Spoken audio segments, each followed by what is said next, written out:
Thank you, Center for Spiritual Living Denver, for your continued support.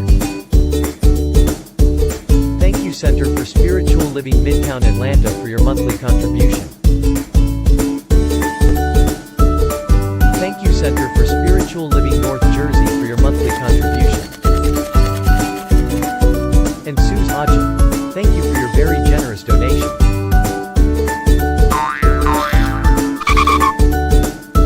And a special thanks to Hefferland Foundation for your generous technology grant. And a big shout out to all our committed donors.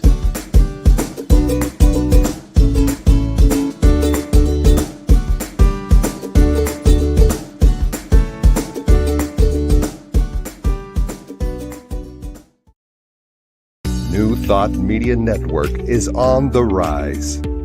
We're looking to grow with you. Do you have technical media experience? Or perhaps a desire to learn? Are you willing to volunteer your precious time and attention? We share this message to benefit all. If you possess a computer with a camera and a microphone, we will share our knowledge with you. Behind the scenes or being the star, let us bless our one. Contact us at info@ntmedia.org.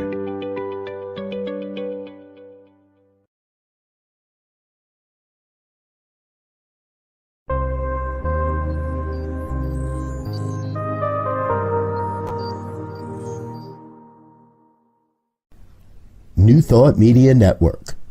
We are a global broadcast network of positive music, media, and entertainment, inspiring humanity's evolution along the journey of enlightenment and creating a world of love, peace, empowerment, and prosperity for all. New Thought Media Network. Positively inspiring.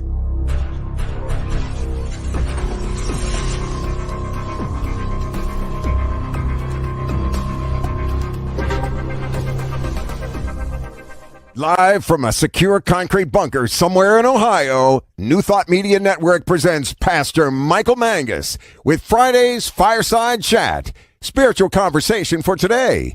Here he is from the secret radio room, surrounded by thousands of watts, Pastor Michael Mangus.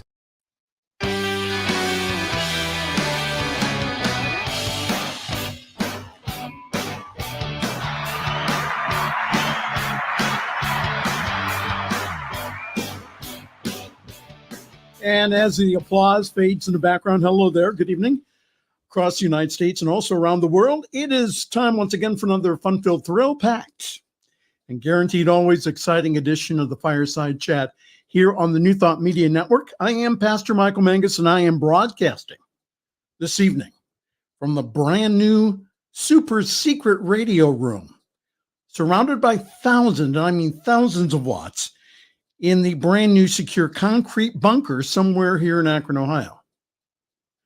Now, Robert Brzezinski, our wonderful chief inspirational officer, he keeps telling me that he knows where it is, the super secret concrete bunker, but he has no clue.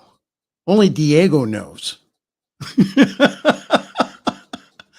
Oh, well, it's good to see everyone tonight. Hi there. Hi, Wayne. Wayne's checking in there. We do have a wonderful show for you tonight, so please feel free to interact with us by posting your comments below on Facebook. Also, all you shy people out there, please feel free to contact me by email. That's pastormichaelmangus@gmail.com, pastormichaelmangus@gmail.com. So the purpose of our fireside chat here is to talk about contemporary issues from a new thought / spiritual perspective. And as I keep saying, I want us to all have a new thought about all that is going on around us and also our part in creating a world that does work for everyone. And again, you do not have to agree with me. We'll play a disclaimer a little bit later on that says the views and opinions expressed are those of my own, not of anyone else. So, but Anyhow, we just appreciate everyone being here tonight. Our special guest this evening, this is the first time I've ever had a Grammy Award winner on my show. Wow. All the way from Clinton Township, Michigan, outside of Detroit, we welcome to our program this evening Grammy Award-winning producer and composer, plus a religious science minister, that's Reverend Doug LeBow, who's launching a brand new ministry this Sunday called the Motor City Spiritual Center. And just for you, because we like you, we're going to play one of his New Thoughts songs. Reverend Doug LeBow will be here in just a few moments. In the news this evening, we lead off with the two trials that are going on. The defense attorney at Ahmaud Arbery's murder trial got into deep doo-doo this week for something that he said. I'll go ahead and read the article.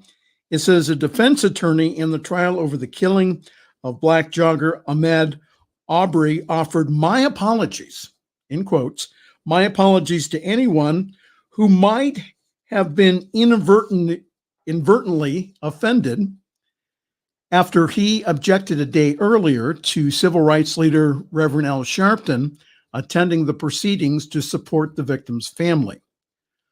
I will let the court know if my statements yesterday were overly broad.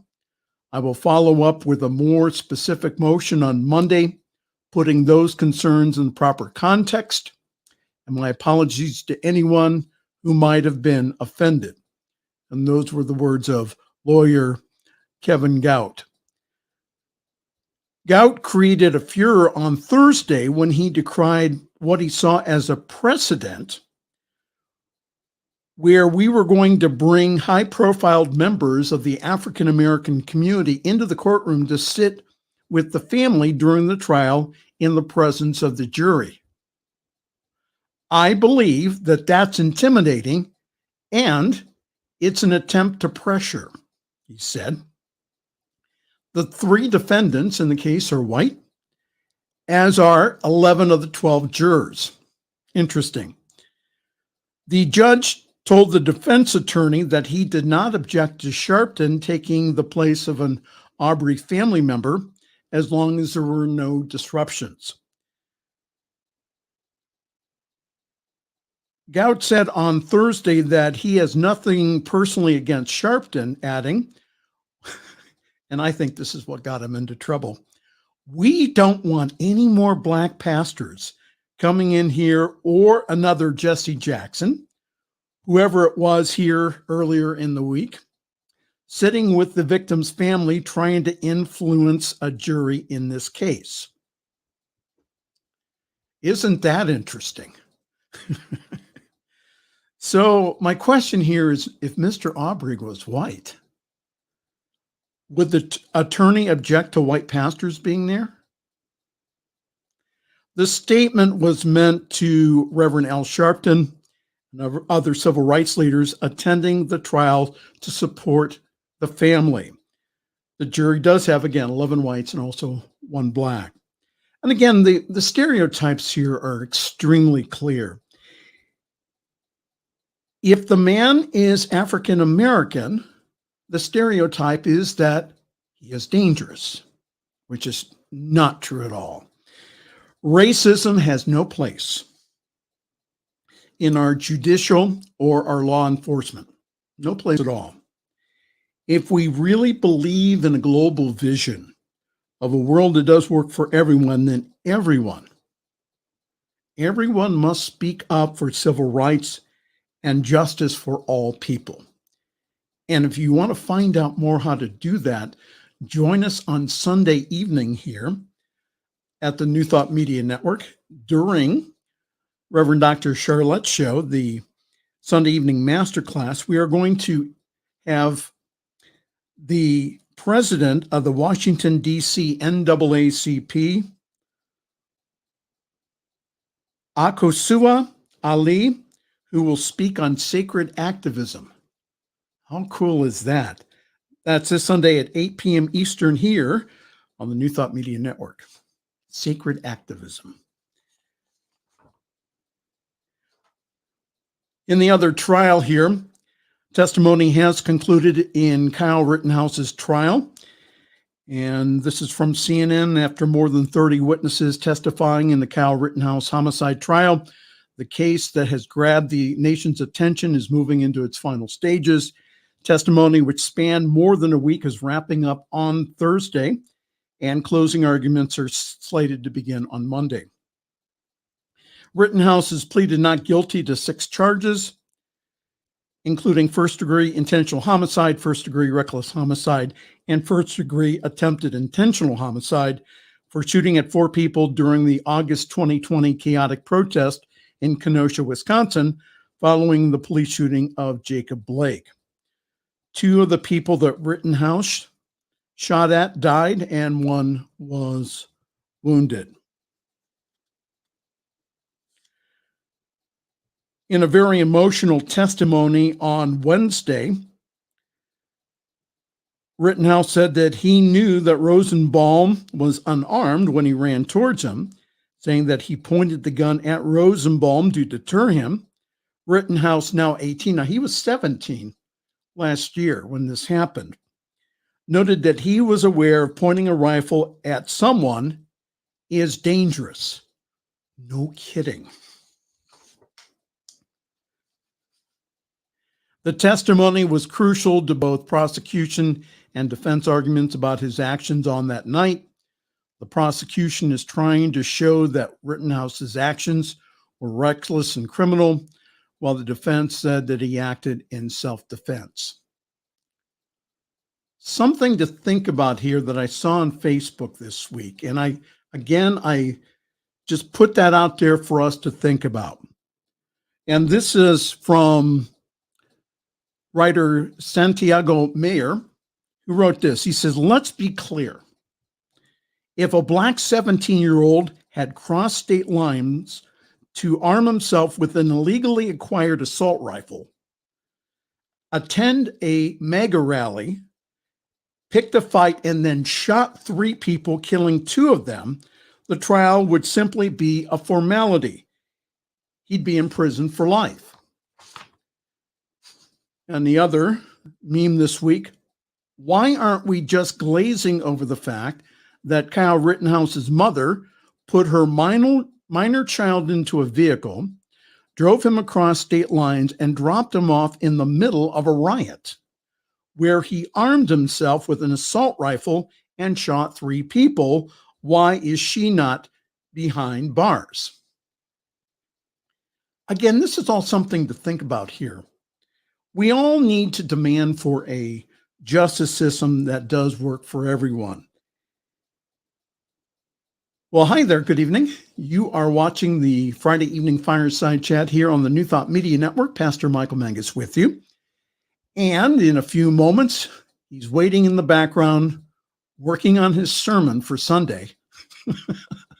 The Reverend Doug LeBow, and he will be sharing with us about his brand new community coming from outside of Detroit called the Motor City Spiritual Center. So we'll be talking with Doug here in just a few moments. Finally, this evening, I wanted to reread something that I talked about last week, but I want to be able, for those people who have not heard this, I want to be able to, again, to share it with you, because this is being talked about at New Thought Centers, at Facebook posts, all across the country and around the world. So the debate is going on in New Thought Centers about mask wearing at services. So last week on Facebook, one of the CSL practitioners posted the following. She wrote, "Simple question. Why do CSL churches require its members to wear masks when attending services rather than make it an option of having a mask-wearing area and an area where masks are not required? I know and accept that it is done unto us as we believe. It is done unto me as I believe. I am not comfortable with wearing a mask, and I know that I breathe in life with every breath. All thoughts and comments are welcomed. She didn't know I was going to comment on this. So the one comment was this: the issue with no masks is that this is an airborne virus. So if you attend with no mask and unknowingly had COVID, then you sit there spreading the virus because you are uncomfortable with wearing a mask. Is it that difficult to think about the whole and our interconnectedness in community and just not yourself? I don't make this stuff up. This was on Facebook last week. The following response was from the practitioner, a licensed CSL, Center for Spiritual Living practitioner. She said, "Thank you for your opinion. Science says that the virus is so small that a cloth mask doesn't stop it." Okay, let's stop right there. The science, yes, said that, but again, your mask helps the spread or confines the spread of your cough or your spittle just to around you, and it does not go airborne or doesn't go as far as if you were not masked. So that's the science. Science says that some diseases are incurable, yet I know that treatment works. Okay, I agree with that. I have witnessed truth, health, life reveal itself through affirmative prayer, and I have also. I believe that when we get to the root cause, the thought that has manifested itself through race consciousness as COVID-19 and is replaced with the truth, capital T, that this dis-ease will dissolve back into the ununiform substance from which it came. I truly believe that each of us are right where we are at by right of consciousness.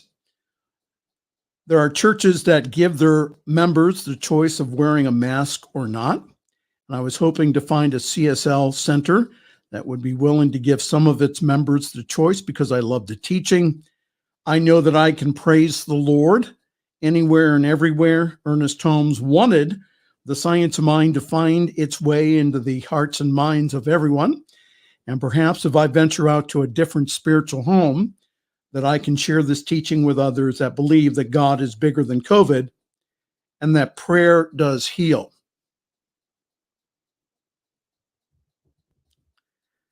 The response was this: sounds like you figured it out for yourself. Many people are doing the same.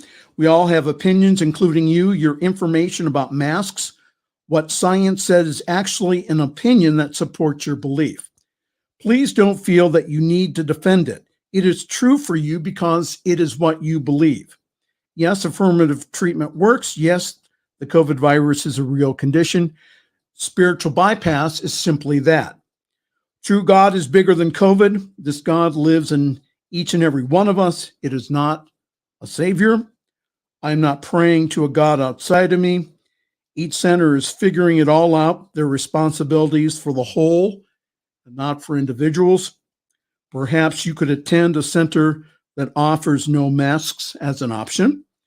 Sounds like that would work for you. We all get to choose while not making each other bad or wrong in our choices. This goes on. Thank you for your comments, she writes. This is the practitioner who started this all off. I have found that a church that offers the choice to its members, I listened to their minister admit to his congregation that he was conflicted because their faith taught the power of prayer and that God was greater than anything of man, greater than COVID. He felt that the mask mandate was not congruent to what he preached and taught. He understood the fear has no place to hide or be tolerated in God's house, and made the courageous decision to allow the choice to be with each of his members. And he said it was the only way that he could face his congregation. And there were a few folks afraid that they would lose members, but their congregation has grown. So that was one center.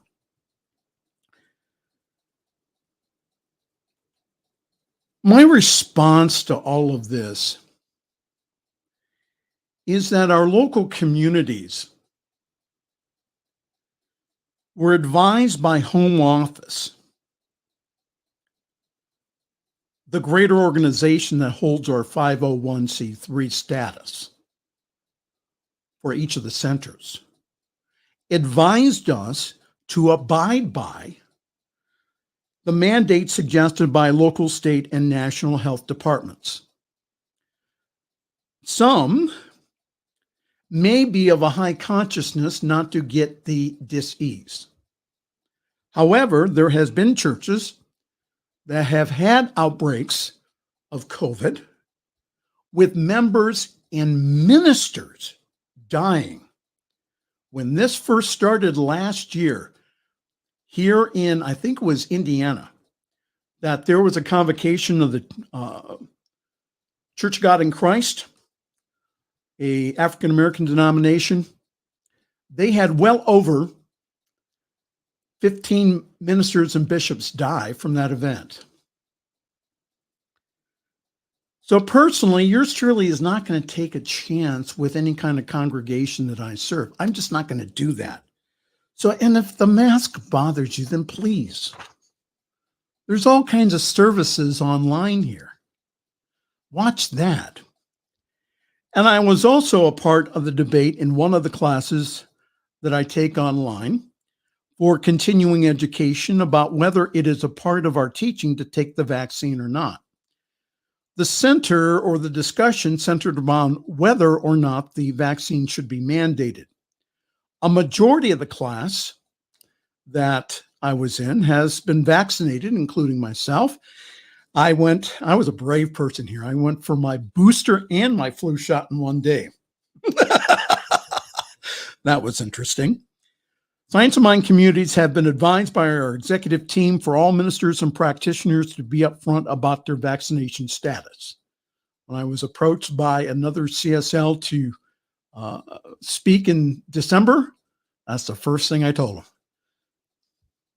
So in the same communication, the executive team wrote that no church-wide religious exemption will be written, and that some on the discussion board said that CSL did not go far enough in their communication to the field. They wanted a mandate.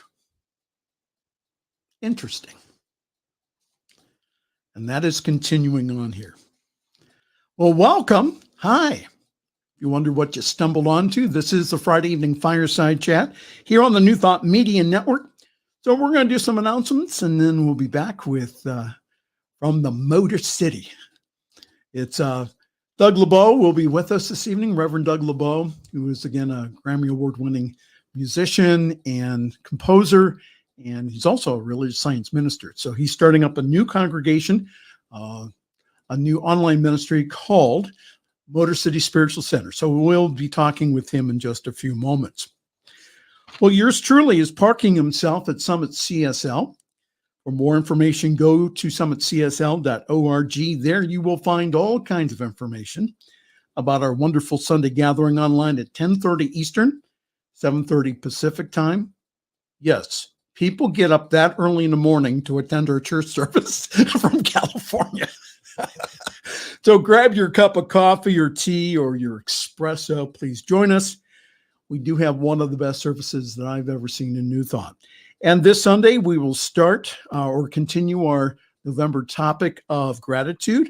And our speaker this Sunday will be our own music director, John Miller. So please go to summitcsl.org for more information on how to join the Zoom call. We would love to see you there. And our service is also simulcast on the Summit Spiritual Center of Akron Facebook page, and our Facebook page also has past broadcasts of the Fireside Chat and yours truly when he's doing prayer here on the New Thought Media Network. So I'm currently open for individual practitioner sessions, also Sunday speaking and ceremony. So email me, please, at pastormichaelmangus@gmail.com, pastormichaelmangus@gmail.com, and we'll give you more information about that. Again, if I was to go through the whole schedule here on the New Thought Media Network, it would take all night. I'm not going to. So just go to ntmedia.org. We're adding programs weekly here. In a few weeks, we'll also have something right before me at 5 o'clock Mountain Time. It's called And Now the Good News. So that's our programming here in the next few weeks, it will be premiering that. A programming note again, as I said before, the Sunday evening's masterclass with Dr. Charlette will feature this week the president of the NAACP, Akusawa Ali, who will be speaking on sacred activism. That's going to be a great show. This coming Sunday evening at 8 p.m. Eastern on the New Thought Media Network. And we ask lovingly for your support here. You really do get a blessing when you help us here. It not only blesses you because you give, but it blesses other people around the world. We get emails from Peru, we get emails from the UK, all over the place because of this wonderful technology. And you can help us do that. ntmedia.org/donate. You have a very generous one-time donation, or what you can do is that you can go ahead and do what myself and my wife does, and that's give on a monthly basis automatically. So either way, ntmedia.org/donate. All right, Diego says I've talked enough. We're going to go to a break and then have Doug LeBow on afterwards. You're watching the Friday evening Fireside Chat here on the New Thought Media Network.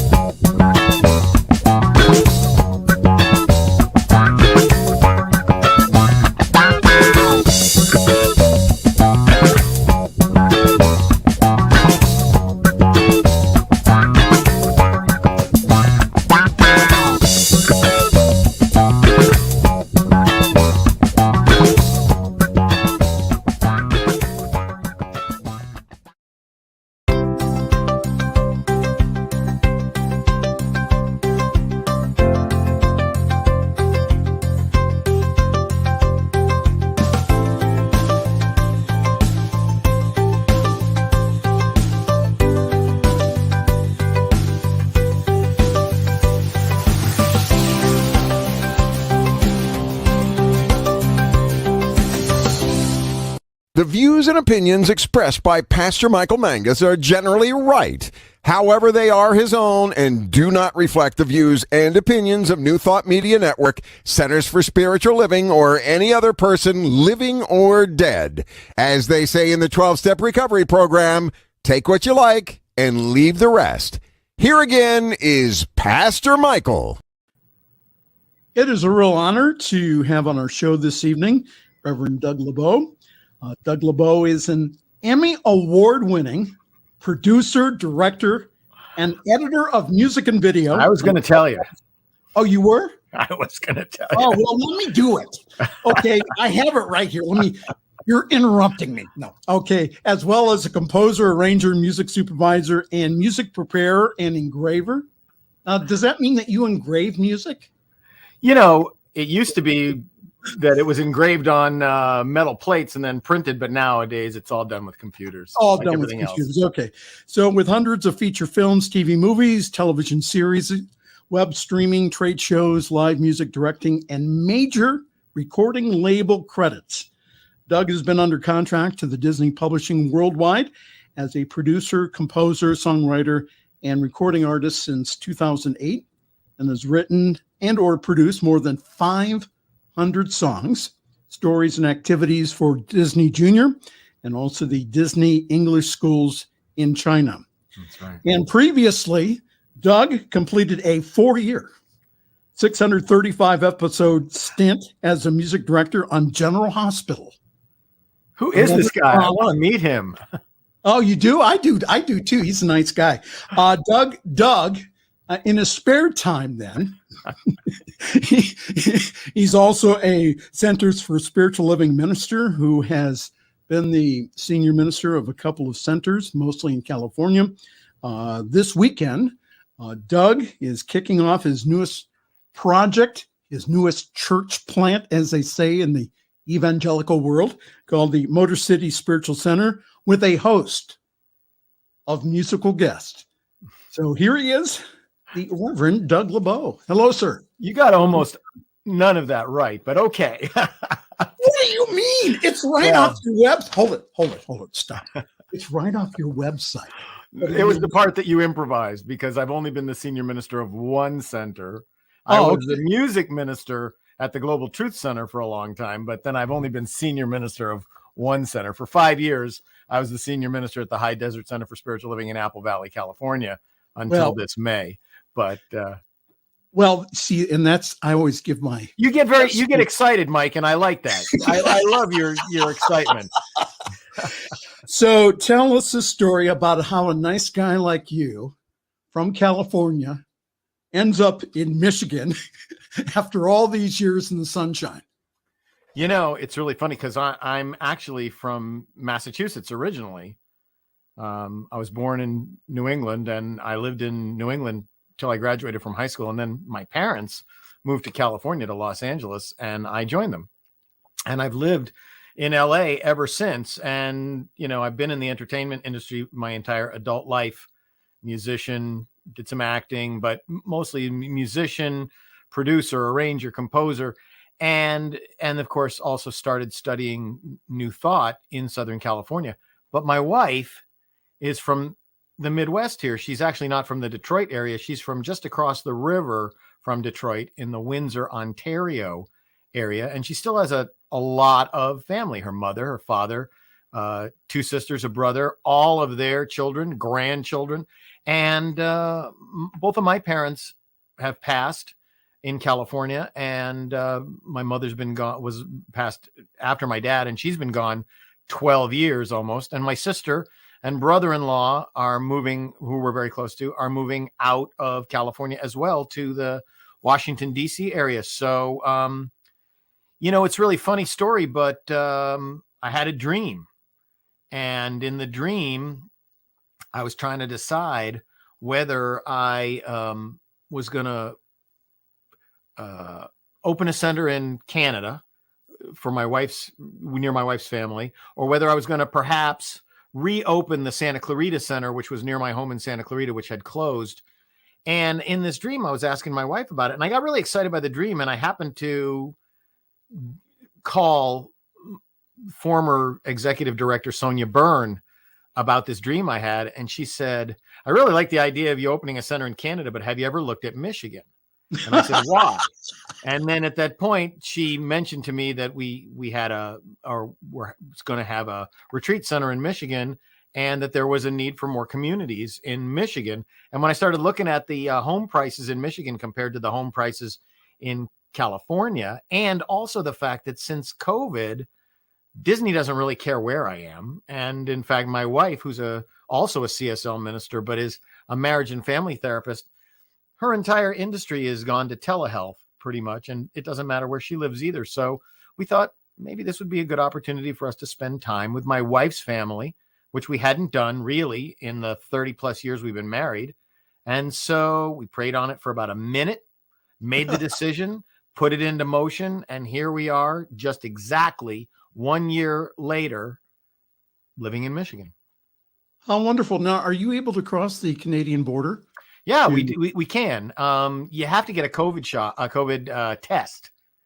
You have to be vaccinated, first of all, and you have to get a COVID test every time you go across. Like my wife's parents are moving into a retirement home, and so my wife's been going back and forth to help them with their packing and stuff. And I'm actually going back. My wife's going tomorrow for the weekend, and I'm going back across the border on Tuesday to help my brother-in-law with a bunch of stuff. But yeah, you can go back and forth, but you have to have a test. And it's a little bit tricky because the test can't be older than 72 hours. Okay. And the test takes almost 72 hours to get the results. So you got to go and get the test. You got a time when you're planning to go across the border and get the test, and then wait for the results and then go across the border. But you can.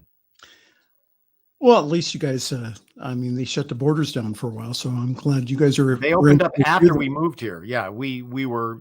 It's really a blessing. It's and the timing of it couldn't have been more perfect, because a year ago when we decided to do this, we did not know that my in-laws were going to be moving into a retirement home, and that they were going to need to for their health and for their well-being, and that it was going to be really important for us to be a part of the service of helping them do that. So it's really a blessing. No kidding. Well, if you're wondering who we're talking to this evening, it's Reverend Doug LeBow from around the Detroit area. This is the Friday Evening Fireside Chat here on the New Thought Media Network with Pastor Michael Mangus. All right, so tell us a little bit about your religious science history and why in the HE double toothpicks would you ever go into ministry? Here you are, successful in the music industry, successful doing everything else, and you decide upon going into ministry. I did not. I did Oh, you not. did? It decided on me. You know,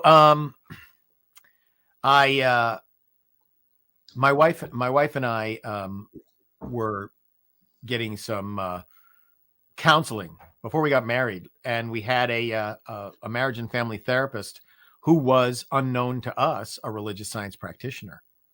And she said to us, I really think you guys would like the Sunday service at Agape in Los Angeles. And it's a famous story I've told many times, but my wife went first. And she came home that first Sunday after going to Agape. And I said to her, how was it? And she said, it was great. And she cried for 4 hours. And I didn't know why she was having such a cathartic experience. And I joined her the next week. And I can't say that my first reaction to Michael Beckwith and Ricky Byers was the same as my wife's, because having been brought up Jewish in New England and now finding myself ostensibly in a huge African-American congregation whose traditions were very different than mine, and Michael's, I don't know how well, if you know Michael Beckwith or how well you know him, he was my first teacher in religious science, but he's got a particular speaking style, of course, that is very reminiscent of his upbringing in African-American churches. And it took me a couple of weeks or a month before my white knuckle cringe at just being in such a different environment relaxed. And I was able to really let in what Michael was saying and realize that in some very fundamental ways, I had always thought what he was teaching was true, even though I came from a background where people were telling me, it's almost like the 4 agreements. Don Miguel Ruiz says, by the time we're 2 years old, we've made all these agreements with the world about who we are and what our place in it is and whether we're good and all that. Well, I always had a sneaking suspicion that not all the stuff that I was told by my family and peers was the truth about me. And when I started listening to Michael Beckwith, it was like a key in a lock turning and opening a door. And so I signed, at that time, he had one of the very few, I don't know if anybody else has ever done this. He had Science of Mind classes on Tuesday and Thursday mornings at 8 o'clock, 8 to 11. And in the morning? 8 o'clock in the morning, Tuesdays and Thursdays. You could go through, in those days, before the current curriculum, you could go through all of Science of Mind 1 and Science of Mind 2 in 1 year, because it was twice a week in the mornings. It was pretty intense. And as I spent time in their center, I kept moving closer and closer to Ricky's band and the choir. And having just graduated from music school and being a very adept music writer and transcriber and scorer and engraver, I noticed that they were all kind of playing off of Ricky's lyric sheets with chord symbols written over them, which is a very rudimentary way to communicate music, especially since I knew most of the people in the band were very good music readers. They were famous musicians from the industry that I knew of. And so I went to Michael and I said, I think I could help out with the music here. You guys don't use sheet music and I can make sheet music. And he said, show me what you're talking about. So I went home and I made sheet music, handwritten sheet music of 2 of Ricky's most famous songs, I Release and Use Me. And I brought them in the next Tuesday morning and I showed them to him and he stopped class. He said, everybody just wait right here for a minute. And he dragged me through the building screaming, Ricky, Ricky, and took me to her office. And he said, look at all the sheet music that Doug LeBow did. And she said, you're my new music assistant. And so I became Ricky's music assistant at Agape and did a lot of the original transcriptions of all of she still has a 3-ring binder of all my original charts. She calls it the Bible. Now, did you get some of those signed? No, I never. Okay. No, when you're in the moment with people who are your colleagues and friends, you don't do that stuff. So okay. All right. So from there, Agape from there, I didn't hear your question. What was your question? No, I was saying, how cool is that? It is cool. It was cool. Agape then moved farther away from us, south, and we checked out a center in Beverly Hills, Reverend Dr. David Walker, where I met a young practitioner who later became a minister named James Mellon. Oh, And man. James is a very brilliant speaker, and he was trying out. He rented a theater in North Hollywood called the American Renegade Theater, which later became the Global Truth, the NoHo Arts Center for New Thought, which became the Global Truth Center. And he wanted to, Dr. David Walker, may he rest in peace, would never let any of his staff ministers ever speak on a Sunday morning. So James wanted to have an opportunity to do the first 4 Sundays, quote unquote, of January, which we all do at the beginning. In some way, we all take the introduction to the Science of Mind textbook and break it up into 4 lessons during the first 4 weeks. So James rented a theater and did 4 Monday evenings. And after the first, and he asked me to do music, and his husband, Kevin, and I, and a couple other people did music. And after that first Monday night, he was so brilliant. I called my wife and said, next week, you got to get a babysitter and come down and hear James, because we got to start a church together. And I said to him, we got to start a church. And he wasn't quite ready yet. But about a year later, 8 months later, he called me up and said, okay, I'm ready now. Let's start a church, and I'll be the founding pastor and you'll be the founding music director. And he took all of his people who joined the church, all of us together through the entire Science of Mind curriculum together from the beginning to the end, through practitioner training and through ministerial school. And then I wasn't expecting to be, this goes all the way back to answer your question. I wasn't really expecting to be a minister. I was we had a hot band, and I had a great choir, and we were doing all that stuff. And I'm one of the few, there's only 2 or 3 other pro music directors in religious science who really are trained musicians. There's a few of us, but I don't know. I just kind of got the call that I should also maybe speak on a Sunday every once in a while. Started doing that, and things just went from there. So the tradition that Doug was raised in, or through religious science, is international. That is correct. Religious science. And so, yeah, they had 400 Science International. Yes, they had 400 class, that was your ministerial class. So how wonderful is that? And I mean, you were mentioning some real giants of religious science, including Dr. Walker, of which, again, you don't hear that name much anymore, but not anymore. He was a real giant. So tell us about your new church plant here in called the Motor City Spiritual Center. And I know that for right now, services are going to be online. And so tell us a little bit more about that and what prompted you to go ahead and start this. Well, first of all, thank you for mentioning that it's only online right now. And going back to your original news story about the practitioner with the questions, I just try to remind people all the time, science is real. Dr. Holmes believed in a prayer and a pill. He teaches in every single way that medical science is the same divine revelation of creative intelligence as everything else in this universe is. And it's not for us to decide what's important. If you build your home in California on the San Andreas Fault and there's an earthquake, it's not the world isn't being bad, and it's not the world's problem that you built your home on the San Andreas Fault. Or your consciousness. Pardon me? Or your consciousness. That's right. We're human beings, part of the human divine continuum, and it's all good. And when we say, if we talk about the principle that Dr. Holmes teaches, the principle of being, that God is all there is, and that we live in a universe where what we think and believe contributes to our experience, there's nothing good or bad in there about COVID. I had a great drummer in my band at the Global Truth Center, a guy named Ray Frisbee, great musician, who when he would get a cold, he used to say, "I'm hosting a party for biological microorganisms." How non-judgmental is that? Wow. Now you can say, "Party's over, I'm doing treatment, get out." But the truth of the matter is we don't deny the efficacy of viruses doing their job, whatever their job is. If we don't like the way they interact with us, that's a human decision. I don't even know if God notices, because it's all, if spirit, the universe, God has any conscious intention for us at all, I think it could only be what it has for itself, which is growth, expansion, and evolution, and good.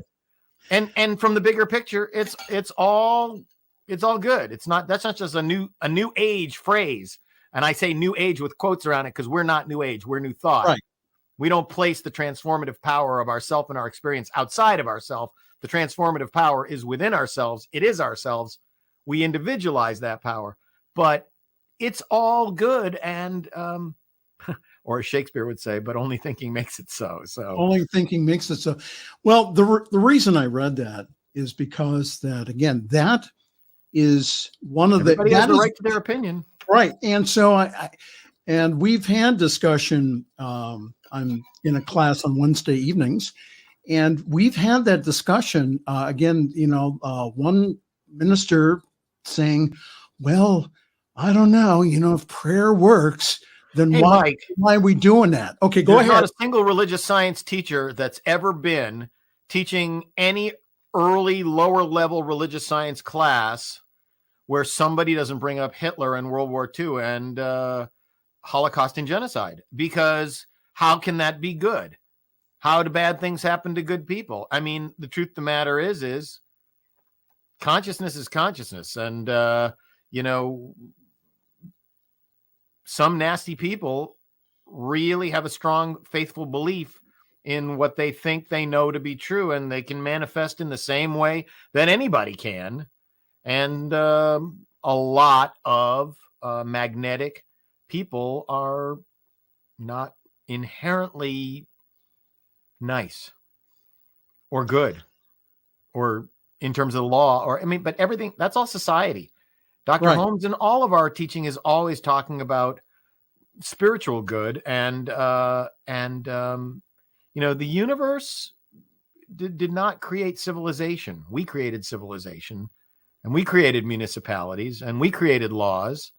And, so the only thing I'm going to say about the COVID pandemic and everything is I firmly, personally, this is me, Doug LeBow, I believe that it is our country's, our government's responsibility to protect us. That's why we have public health laws. And I think that personally, that anybody that doesn't get vaccinated, they all got vaccinated. They have polio. They all took a polio vaccine to get into elementary school.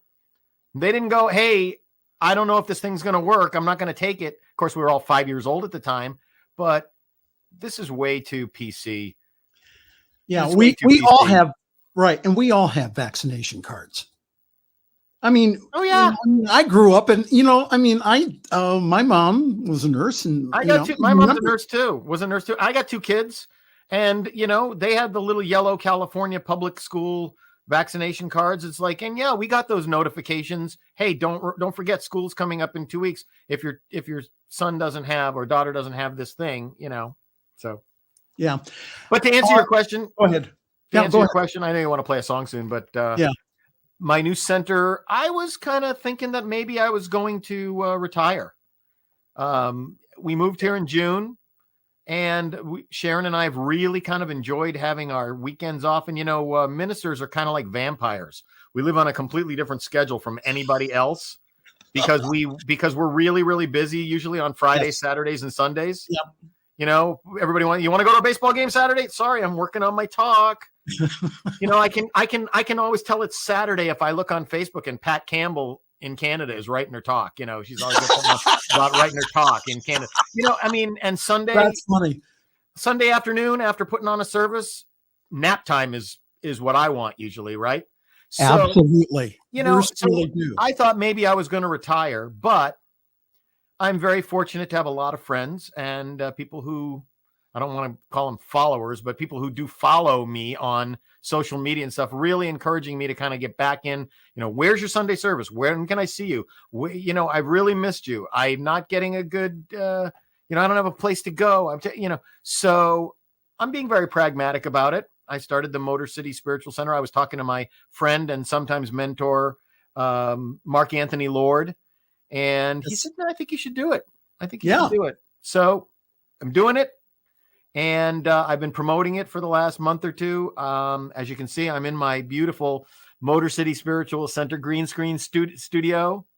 And I've got the technology. You should see his green screen. Yeah. He has more green screen than Hollywood. I do. I have I have an entire green screen room here. And, I've been a professional media producer for 35 years. I put on a good show, and I'm going to put on a good service. So, you have a song of mine you want to play? Well, I'm glad you mentioned it. Yes. So here he is, Reverend Doug LeBow, along with the Brady Bunch Choir. We'll identify them afterwards. 1, Go ahead. 2, 3. I remember who I am. I remember who you are and who we are. His pure spirit. I remember who I am. I remember who you are and who we are. His pure spirit. We are life. We are light. We are love. We are joy, we are peace, we are wisdom, and beautiful harmony.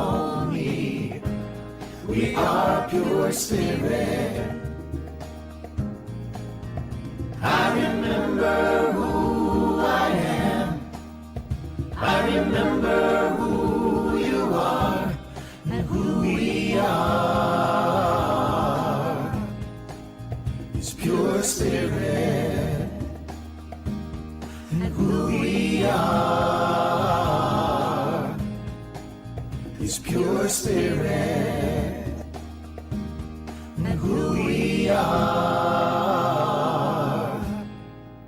is pure spirit. The music of Doug LeBow. Wasn't that wonderful? Now identify all the people in your. Well, that was produced for last year's, not this year's, but last year's Ministers Conference, the gathering, and of course we had to be virtual. And in that square, from the top on the left was Reverend Donna Michael in Nashville. And then next to Reverend Donna Michael was Reverend Dr. Melissa Felipe and her wife, Reverend Z. Egloff. Mm-hmm. Then down on the right side was Reverend Andy Anderson in Oregon. Below him is Marquita Pierre from Vegas.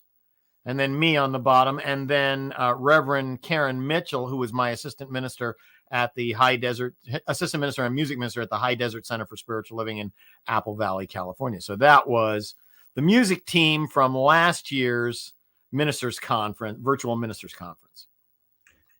That was wonderful. Absolutely wonderful. So the question, in looking over your bio, how do you find time to do ministry? It's really funny because I have one job and it happens to have two divisions. That's all. My mission statement is to be an agent of change for good in every area of my life. To be an agent of change for good in every area of my life. And every day I get up, first of all, good time management. But secondly, I make lists. I just have one career and it happens to have two divisions.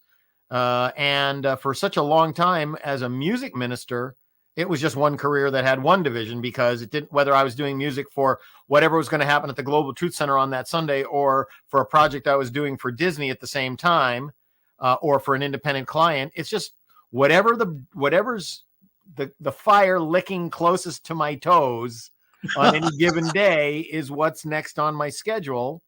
And there's plenty of time in the day if you don't, look, I spent quite a bit of time during the pandemic just watching TV. Didn't have an awful lot to do, right? And I don't like it. I always thought that was my dream job, sit around and watch Netflix. But after a year of sitting around and watching Netflix, I've had enough of sitting around and watching Netflix for my entire life. So, I have more fun making music, making videos, and teaching principle than anybody deserves to have. So tell me now, since you work for Disney, how do you write songs for kids? What's the process that you go through? It's funny that you ask, because I know you looked at my website and you saw some of the stuff I've written for Disney Junior. Most of the stuff that my partner Genevieve Goings and I have written for Disney have specific educational outlines or goals. And I used to be the kind of songwriter that sat down at the piano and just poured out my heart. And now I'm the kind of songwriter that looks at my schedule and goes, "Oh, Wednesday, I got to write a song from 11 to noon on mixing and matching colors, or what's the weather outside, or Minnie's doing this or Mickey's doing that." And I don't know. I honestly don't know. Stravinsky once was asked, did he ever run out of inspiration? And he said, "I'm at my desk every morning at 8 and the muse is never late." And that's the way I feel too. It's a craft that I'm good at, that I'm just able to, all the other quote unquote mechanical musical jobs, arranging to me is more of a mechanical musical job. Yeah, there's a lot of inspiration involved, but there's a lot of kind of format to arranging and orchestration from, the last 500 years of what music sounds like.